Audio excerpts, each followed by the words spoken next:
বন্ধুরা, হংকংয়ের মাঠে কিন্তু বাংলাদেশ আজকে তাদের ম্যাচ ১-১ গোলের সমতায় ড্রতে শেষ করে। যেখানে কিন্তু ফার্স্ট হাফে আমরা ১ গোলে পিছিয়ে পড়েছিলাম।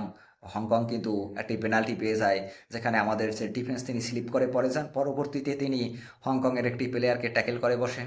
তখন কিন্তু হংকং একটি পেনাল্টি পায়। সেখান থেকে তারা কিন্তু ১ গোলের লিডে এগিয়েছিল।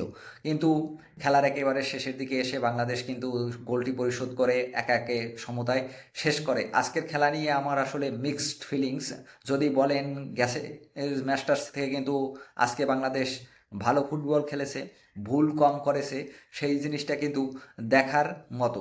আবার যদি বলেন যে এর থেকেও ভালো ফুটবল খেলার কিন্তু আমাদের আরও কথা। কারণ আমাদের যে একটা সমস্যা সেটা হচ্ছে অ্যাটাকিং লাইনে আমাদের অত ভালো প্লেয়ার নেই।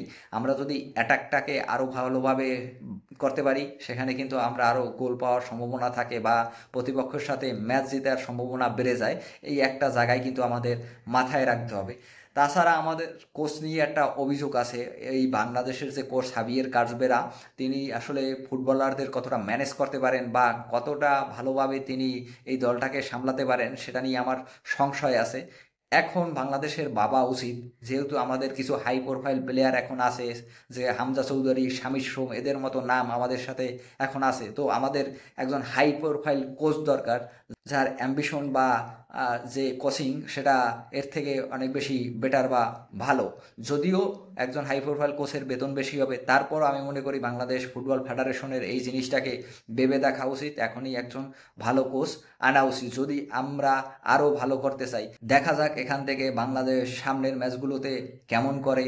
আজকের ম্যাচে আমি মনে করি পারফরমেন্সে মোটামুটি সন্তুষ্ট, কিন্তু আমাদের অ্যাটাকিংয়ে আরও ভালো প্লেয়ার দরকার এবং আমাদের যে ডিফেন্সেররা আছে তাদেরকেও অ্যাটাক বিল্ডে সহায়তা করা দরকার। দেখেন, আপনি শুধু ডিফেন্স দিয়ে আধুনিক ফুটবলে ম্যাচে থাকা যায় না। ডিফেন্ডারদের অ্যাটাক বিল্ডে সহায়তা করা দরকার, যে এই জিনিসটা আস্তে আস্তে কিন্তু ইমপ্লিমেন্ট করা দরকার। বন্ধুরা, আপনার কেমন ফিলিংস আজকের ম্যাচে বাংলাদেশের এই যে ড্রটা? এই ম্যাচে কার পারফরমেন্স আপনার সবচাইতে বেশি ভালো লেগেছে প্লিজ কমেন্ট করে জানাতে পারেন, এবং ভিডিও ভালো লাগলে আমাদের চ্যানেলটি সাবস্ক্রাইব করে পাশে থাকবেন।